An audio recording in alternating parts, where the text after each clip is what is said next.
Hey Wolfpack, and welcome back. And also, Merry Christmas if you celebrate. So, today, we're reading 3 scary Christmas stories. But before we start, what's the best present that you got today? Comment down below, I'd love to hear it. So with that said, whether you're sitting around a campfire, on the night shift, or even laying in bed, let my voice soothe your nightmares.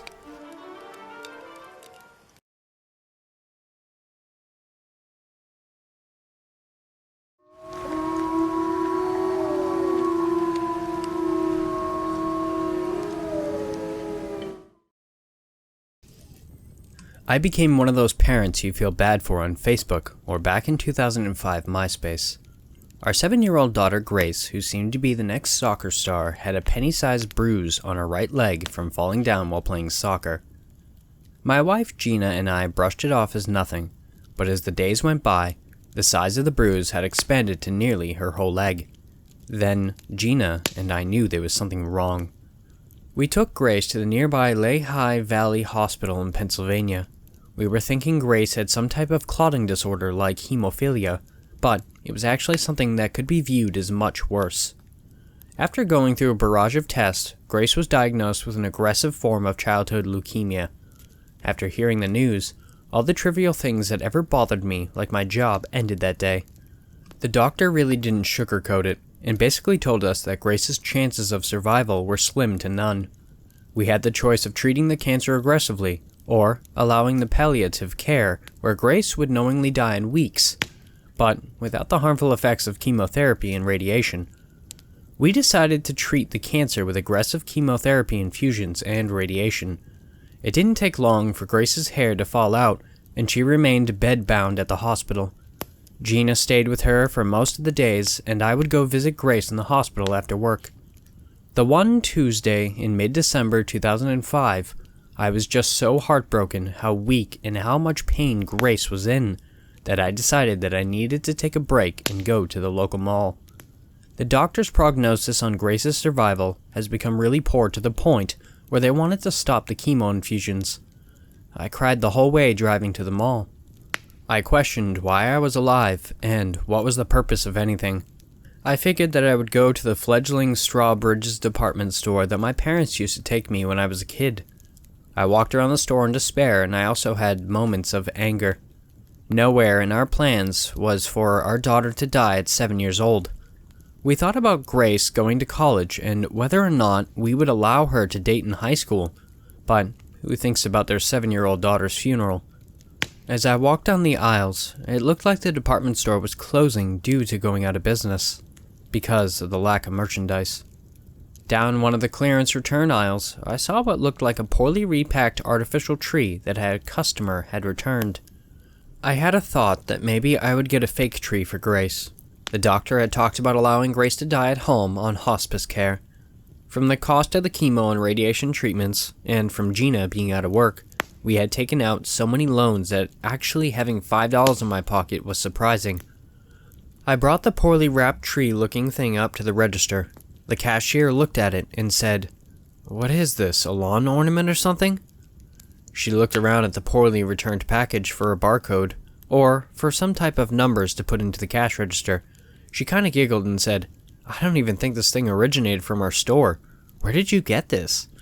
I pointed towards the aisle where I got it from and said, "Over there." The cashier said, "Yeah, that makes sense. We're trying to get everything out of our stockroom that has been sitting around for years." She giggled, and then she said, "This thing looks like it's been sitting around for many years, or a customer just dumped it off on the shelf. Well, I don't know how much to charge you." I said, "How about $5? She giggled again and said, "That's fine." I loaded the package in the car and went home. I wanted some form of normalcy, so I decided to set the tree up versus going back to the hospital. Gina and I had talked about possibly getting a real Douglas fir tree or something, but we didn't want the germs around us that the hospital warned us about, from things like plants that would get Grace sick with her weakened immune system. I took the thing out of the poorly wrapped package and said, "Geez, this thing is in poor shape. How old is this thing?"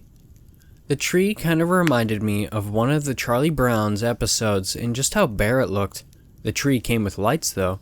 As I looked at the lights, I said, "This has to be one of the first artificial trees ever made." The cord looked like it was made before the 1940s. The tree stood a little over 4 feet. It came with a tree topper that I was reluctant to put on top of the tree, because it just looked a bit creepy. I don't know if it was supposed to be some type of fallen angel, or some type of pagan deity. The pathetic-looking tree was complete, and I said aloud, "Well, you get what you pay for." I was reluctant to plug in the lights. I didn't know if the lights would explode, or if they would cause the electrical outlet to explode from poor wiring. I decided to close my eyes and plug it in anyways. The plug to the tree was wrapped in some type of paper mesh that wouldn't have passed fire codes in the 1950s. I thrusted the cord into the outlet and was thankful that I wasn't shocked. The white lights barely came on. They looked like a flashlight that was going to lose power at any moment. I took a step back and thought, well, that's it. I then said to myself, we don't have any presents or anything else to put under the tree. I looked around the house and I really didn't see anything, so I mockingly took off my wedding band and placed it underneath the tree. As I did that, the tree actually got a little bit brighter. I stood there puzzled thinking, what the heck just happened? I looked for something else to put under the tree. Grace had an unopened toy from her birthday that she didn't want, so I put it under the tree and nothing happened. The lights didn't get any brighter either. I then went upstairs to my wife's jewelry box and got the diamond ring that her grandmother had given her, which she was reluctant to sell for money. I put the ring under the tree and once again, the tree lights got a little bit brighter. I sat down on the couch next to the tree and I was just perplexed. A few moments later, the phone rang and Gina sounded really happy and surprised. Gina told me that for the first time in weeks, Grace had enough energy to talk in complete sentences. We said goodbye to each other and I rubbed my hands back and forth through my hair. I thought to myself that before I left the hospital this morning, Grace looked lifeless and I was actually expecting to hear horrible news from Gina. So, I got in my car and rushed down to the hospital. There was my daughter with her eyes open and actually answering questions, though she was still a bit weak. I felt an overwhelming amount of joy. This was the first time in weeks that Grace had actually shown any signs of improvement. It just didn't make any sense. I saw her with my own 2 eyes this morning. I sat down on the chair next to my daughter's bed. My wife then looked at my left hand and said, "What happened to your ring? You didn't sell it, did you?" I paused for a moment. Then I thought to myself, what a coincidence with placing my ring and Gina's grandmother's ring under the tree, and the tree responding with its lights getting brighter. I then thought, did this have anything to do with Grace getting better? I looked at Gina's left hand and said, "Let me borrow your ring." Gina said, "Why?" I said, "Don't worry about it. I'll tell you later." Gina reluctantly took off her ring and handed it to me. I said goodbye to Grace and Gina and told them I was going to do something at home for a little bit. I got home and put Gina's ring under the tree, and instantaneously the tree got a little bit brighter. Within a few moments, Gina called again and said, "You're never going to believe this. Grace asked for food. She's actually hungry." The nurse gave her a cracker and she's actually eating it. I was at a loss for words. I took a step back and looked at this tree. I didn't even know if it was a Christmas tree or something else. I didn't tell anyone regarding the possible healing powers of the tree, not even Gina. I went to my parents' house and asked them if I could borrow whatever jewelry they had. My parents felt so bad for me with everything that was going on with Grace that they didn't even question my motives. They just gave me whatever jewelry that they had. I went home with the jewelry my parents gave me, and I put the jewelry under the tree. I waited a few moments and Gina had called back again. This time, she was just so hysterical with excitement. She said, "Grace just said she wants to go for a walk. Can you believe this? She actually wants to get up and walk." I replied, "I'll be right there." Then I hung up the phone. I rushed over to the hospital, and when I walked onto the nursing unit, it looked like there was just about every doctor in the country there outside my daughter's room. As I got closer, I could hear one of the doctors say, "That little girl was discussed in this morning's meeting. She was expected to die at any time." I rushed past all the doctors, and there was my daughter sitting up in bed. Even though she had no hair, she looked completely healthy. I gave her the biggest hug, and Gina and I were crying with delight. A few days went by, and all the tests the doctors ran came back showing that the cancer had disappeared. The leading cancer doctor in the state of Pennsylvania had come to look all over of Grace's test at the beginning. He was completely stunned that not only did the cancer disappear when the chemo and radiation was stopped, but there was no harm that was done to any of Grace's tissues or organs. He said there was actually no way this was possible, but science was always emerging, and this was the first of its kind. Within a couple of days, Grace was actually coming home for Christmas as a normal, healthy girl, and not to die. Gina has not seen the tree yet. She just didn't want to miss a moment with Grace in the hospital. 2 days before Christmas, Grace actually came home. She was able to walk through the front door on her own. As Grace and Gina got to the living room, they both kind of just looked at the tree. The two of them looked at it almost like a piece of art that they didn't understand what it was. It was such a blessing to watch Grace walk around the house. I had nearly given up all hope. Grace said that she wanted to go to Toys R Us to pick out Christmas presents, so we left the house so she could pick out what she wanted. Someone was nice enough and donated $300 for Grace for Christmas presents. After Grace went through the store to pick out what she wanted, I then told Gina to take Grace to a different store so I could purchase the toys. I hid the toys in the trunk of the car, and then we drove home. Eventually, Grace went to sleep and Gina and I wrapped the presents. I stepped out of the living room where Gina was wrapping presents to go into the kitchen to get a glass of water. As I proceeded back to the living room, I heard the most horrible sound a father could hear. It was a loud shrieking sound that came from Grace's room upstairs. It was like her lungs had collapsed and she was gasping for air. The tree lights got very dim. I quickly looked at Gina's left hand and saw her wedding ring. Then I looked under the tree and saw the ring was missing. I grabbed Gina's left arm and forcibly took the ring off her finger.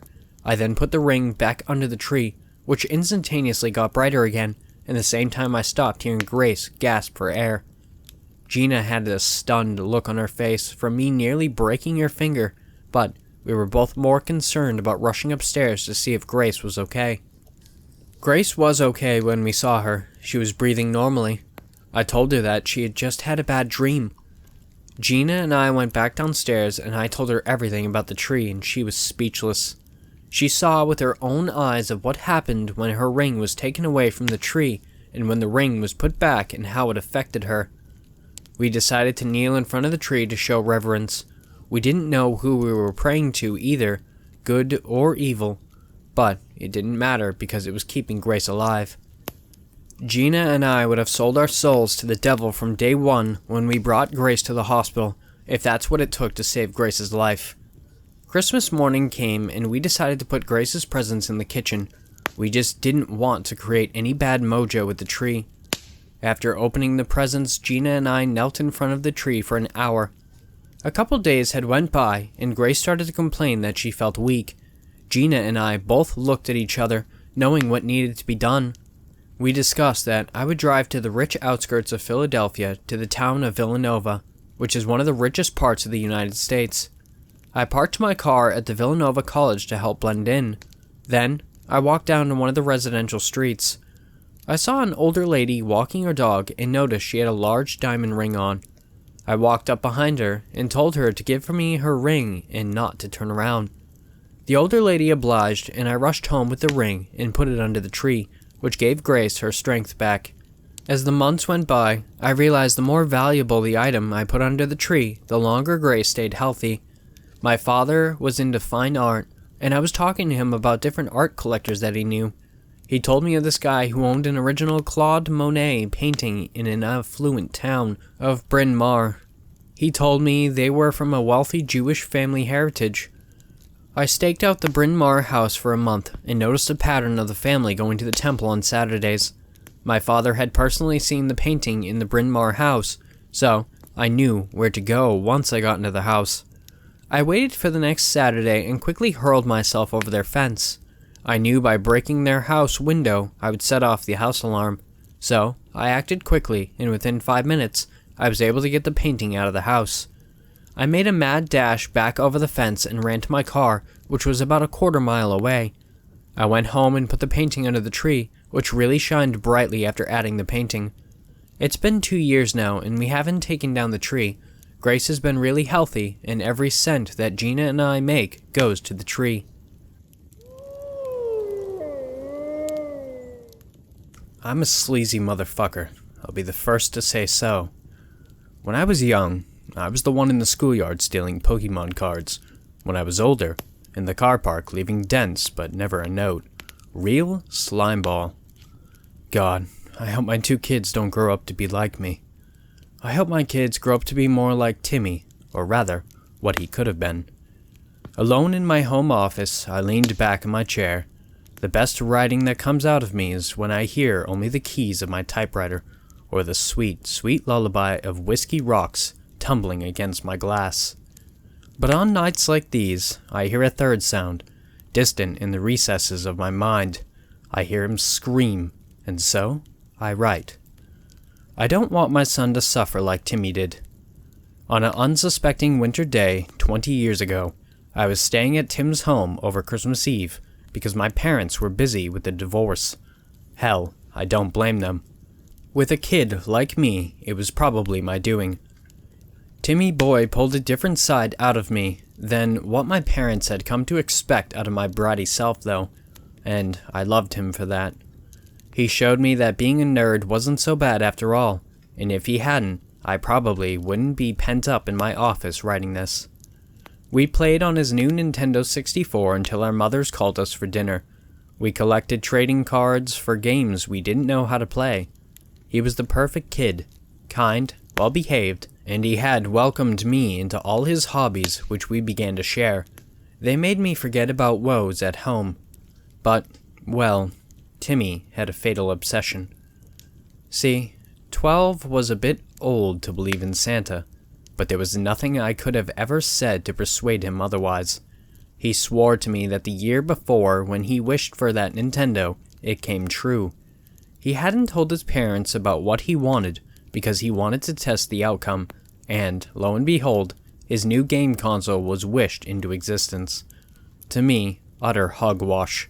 That was until I spoke to his mother. Timmy's father and I never bought Tim a game thingy, dearie.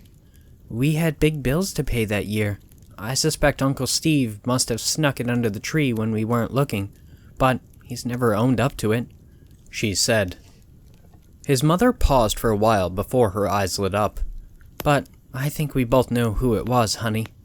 She pretended to rub an invisible scruffy beard. 12-year-old me was utterly mystified. I couldn't wait to get my wish in before midnight. In retrospect, 32-year-old me suspects she was playing the fool to encourage the theory that a bearded old fat man jumps down the chimney to drop off your gifts. Neatly wrapped, for God's sake. Margaret, I was 12.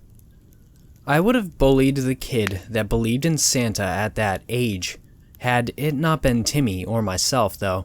I still don't know if she was telling the truth back then. Did Tim really wish something into being under the Christmas tree? That evening was both the best and worst night of my life. We biked around the suburbs for hours in the late afternoon, our parkas blowing in the chilly wind, until we were parked up outside at 7-Eleven to drink hot chocolate.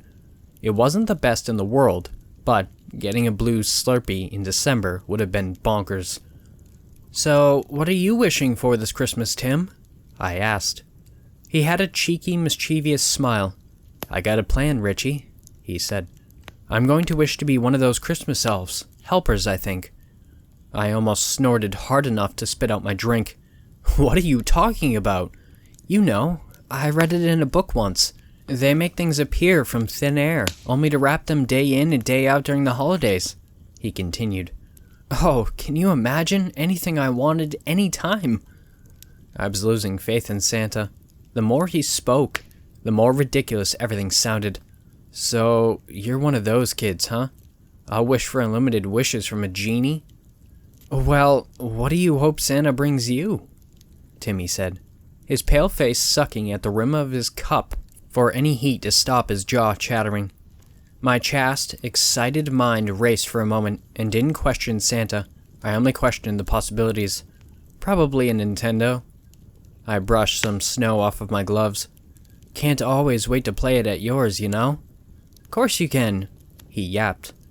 My smile fell away like the snow from my hand. No, I can't. I looked into the snowy distance, fixated on nothing but what was happening with Mom and Dad. I told you I might have to move soon. A Christmas elf, huh? Maybe he could wish me happy parents. I know, he sighed. We should probably get back to beating that level then. We laughed for a bit. Yeah, we probably should have got around to that. When the sun fell, I realized I didn't want the day to end. We had played handball until it got dark, played Nintendo until Timmy's mom wanted the TV back to watch the new Tom Hanks movie Castaway. Hell, we even drew dicks in the snow. I loved Timmy.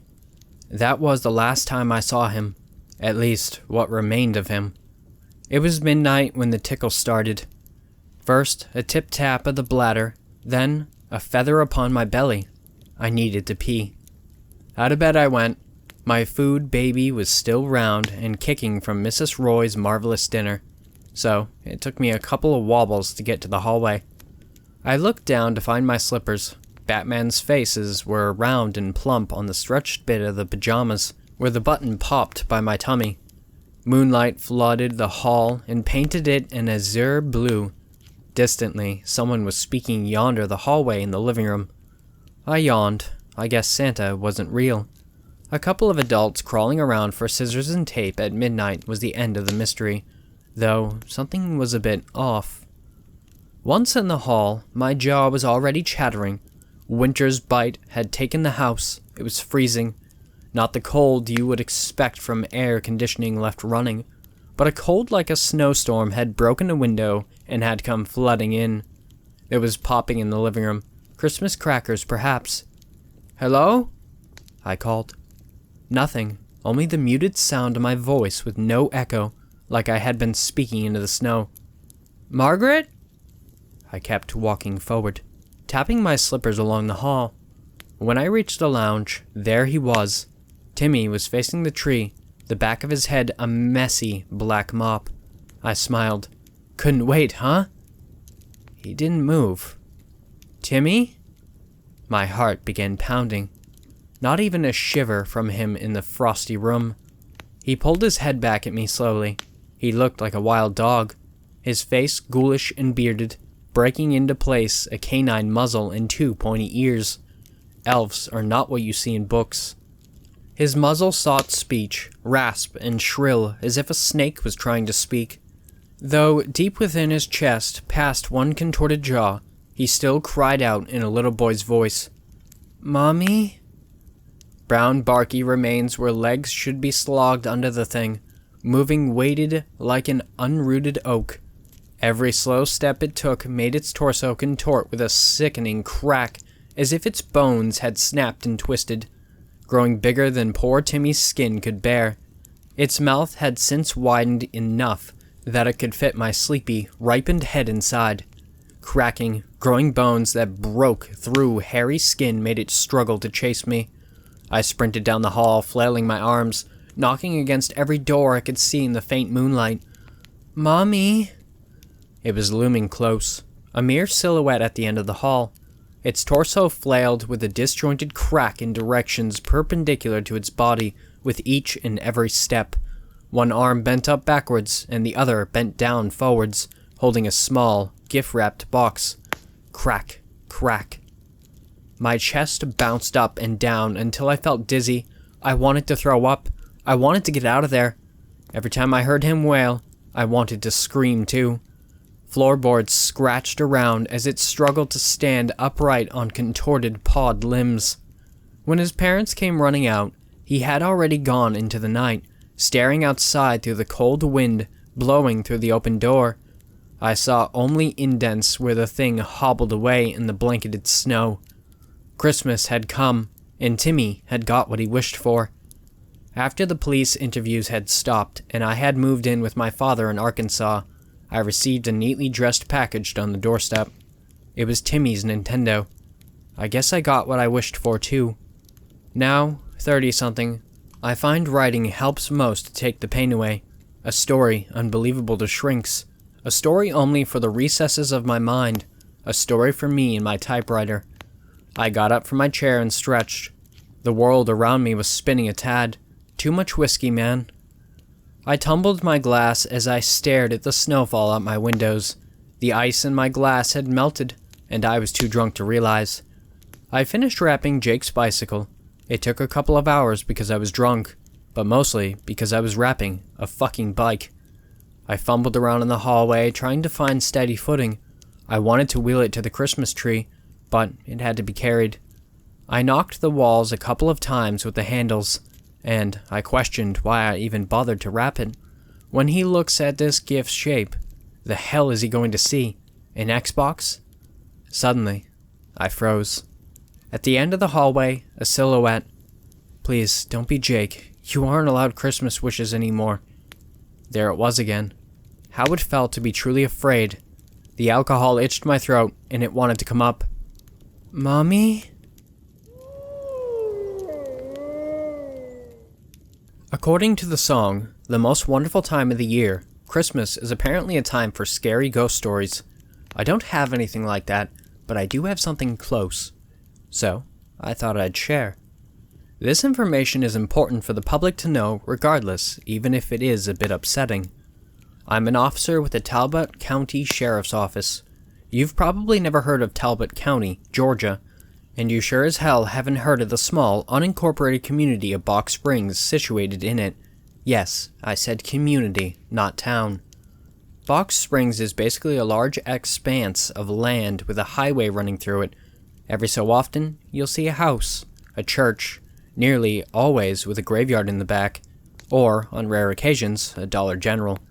We used to have a major attraction, though, Christmas Island, an extensive display of Christmas lights and decorations that drew in people practically from all over the state. Christmas Island was put on by a woman by the name of Julia Vardaman. She lived on about 100 acres of land, and I swear to you, she covered nearly every inch of it with strings of lights, fake snow, Christmas trees, and life-size figures of nutcrackers, Santas, reindeers, and snowmen. She must have worked damn near year-round setting it all up.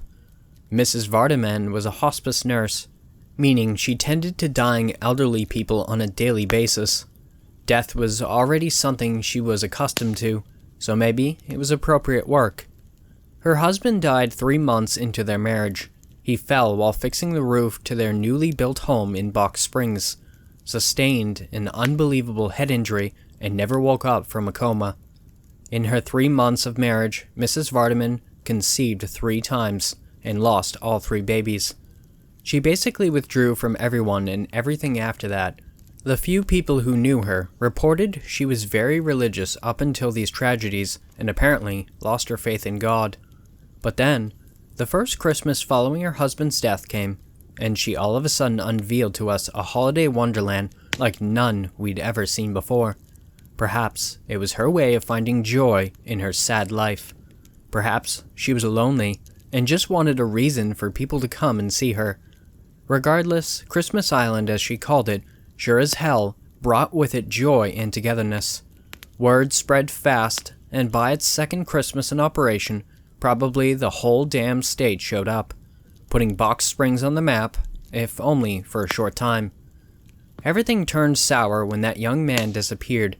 19-year-old Dustin Tidwell attended the Christmas Island festivities, the 3rd Christmas they were ever held. And by the end of the night, he'd vanished into thin air. No one saw him leave. He didn't drive there. He'd come with his parents, who were hysterical when they discovered he was inexplicably just gone. "When did you see Dustin on that night?" I asked Mrs. Vardaman when I paid her my first visit. "I just remember that he was in the kitchen most of the night," she told me in a quiet voice. "The last time I saw him, he was leaving the house to go look at the lights some more with his family." "The kitchen?" I asked. "So you host people indoors during that event?" "Oh, yes," she said. "Yes, I always allow people inside to get off their feet and enjoy some cookies and hot cocoa." "I see," I said, as I was inspecting every corner of the kitchen. "And you're sure you saw him leave the house?" "I'm positive," she chuckled. For an instant, her usual melancholy expression vanished. You don't think he somehow trapped himself in the oven, do you? You're welcome to look. I grinned at her dark joke. In spite of myself. No, Mrs. Vardaman, I said. I highly doubt that's necessary. I gave the house one last look over. Nothing about any of the rooms looked unusual. It was a basic and modest home, save for a red Persian rug with intricate patterns placed in the center of the bedroom floor. But this was hardly suspicious. Perhaps Mrs. Vardaman liked spoiling herself with luxury items every now and then. Hell, she deserved it after all she'd been through. I went on to survey the land, but I couldn't turn up any clues. As I was driving away, I was suddenly struck by a thought. The whole 100 or so acres was entirely clear of lights and decorations, and it had only been a few days after Christmas. Where did she store it all? I saw no signs of an attic or basement or storage shed of any kind. It puzzled me, but I didn't think too much about it as I continued my investigation. The search for Dustin went on for a year, and then, the next Christmas rolled around. Mrs. Vardaman put on Christmas Island as if nothing had transpired last year. People familiar with Dustin Tidwell's disappearance were hesitant to attend. A dark cloud now suddenly hovered over Christmas Island, but in the end, the Box Springs community decided continuing the tradition of the event would be what Dustin would want. The turnout was lower this year, but the Vardaman land was still plenty crowded, with a number of people coming from outside of Box Springs as well. I was assigned to oversee everything this time as an extra precaution, just in case anything happened. And something did. A girl by the name of Candace Prescott, aged 15, spilled hot cocoa all over herself when a boy snuck up behind her and scared her as she was sitting in the grass admiring the lights covering Mrs. Vardaman's house. The way she cried, the drink must have been unusually scalding. Mrs. Vardaman, who had been in the kitchen, heard Candace scream and rushed out immediately to help her. Though a childless woman, Mrs. Vardaman was known by everyone to have a motherly nature, and being a hospice nurse, she certainly knew how to care for others. Candace's parents had Candace's crying infant brother to deal with, so they allowed Mrs. Vardaman to help Candace clean up. And you left her in the bathroom? I asked Mrs. Vardaman on my second visit. Yes, she confessed, sounding burdened with guilt. I should have known the cocoa was too hot. I had a feeling it would be, but I decided it would be fine, and I was wrong. Oh, so wrong.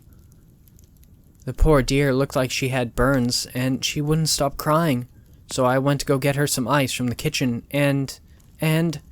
Here. Mrs. Vardaman broke down and started to cry. It isn't your fault, I told her gently. I didn't think it was, but still, I was a bit disturbed. Another mysterious disappearance at Christmas Island? What was going on? The bathroom was down the hall past the kitchen and living room, and at the end of the hall was the bedroom. The house was full of people the night of the disappearance, from both Box Springs and elsewhere. Anyone could have snatched Candace. Absolutely anyone. But why? I couldn't figure it out. Now, it's Christmas again, and it's safe to say Christmas Island is off this year. The only reason why is because Mrs. Vardaman isn't here to host it anymore. No one knows where she is. She left her house abandoned. Christmas is a couple of weeks away, and I wonder if Mrs. Vardaman plans to return to her house once she finds what she's looking for. We figured out where she kept all those decorations, by the way. Examining the Persian rug in the bedroom again, I got a weird feeling about it. I moved it, and after looking closely, me and two other officers found a trapdoor underneath. Opening it, we found a staircase that led down to a secret chamber. The inside of it had an unspeakably foul smell that nearly made us vomit. We found a light switch, but upon flipping it, we discovered the light bulbs hanging from the ceiling would provide little light. Nonetheless, we trudged forward, finding ourselves navigating a labyrinth of Christmas trees and other decorations thrown haphazardly here and there. We passed by fallen nutcrackers, gingerbread men, and other figures staring up at us with eyes that looked hopeless and almost insane. We tripped once or twice over discarded strings of Christmas lights, as if they were booby traps. Amid the messy piles of decorations, there stood one display that was perfectly put together. Mrs. Vardaman put more care into it than any of the displays she showed to the public. It seemed we found the source of the chamber's foul smell. It was a nativity scene. She never had one at Christmas Island. Some say this was because she'd lost her faith, but maybe she hadn't. Maybe her faith was private to her, and that's why she kept her nativity hidden. She used Dustin as her Joseph and Candace as her Mary. Their bloated, decaying bodies were propped up against 2 wooden chairs, dressed in neatly pressed biblical costumes straight out of a Christmas pageant.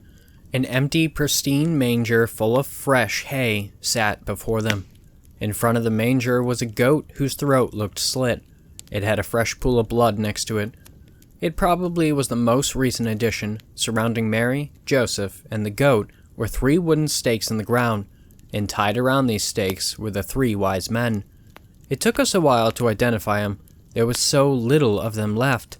Parts of them were falling off.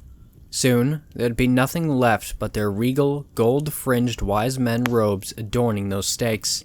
We eventually did find out who they were, though, by the names on their gravestones. Mrs. Vardaman had witnessed many people she cared for at hospice die, people she grew to love, they say. It also said she attended all of their burials. Kind soul that she was. And if the disturbed graves we found, presumably of the 3 men on the stakes, were any indication, she dug some of her patients back out of the ground under the cover of night to see them again, and use them for her nativity scene. The little graveyards behind churches out here are unguarded. No one even noticed her. Talking to more people who knew the Vardamans, we discovered that the chamber was in fact a doomsday shelter, built by the very religious Mr. Vardaman, who believed the second coming was at hand. Perhaps to get closer to God and away from her misery, Mrs. Vardaman was trying to hasten the second coming, which her late husband had always dutifully waited for. Her little nativity scene that she made just for herself was missing only one thing, a baby Jesus. Pray that we catch her before she returns with one to complete her display. Thanks for watching, Wolfpack. If you want to catch me by the fire next time, I upload every weekend including Friday. Don't forget to like the video as it helps me out more than you know. If you want to submit your story, head down to the description. Now, here's Roken to howl you off to sleep. Have beautiful nightmares.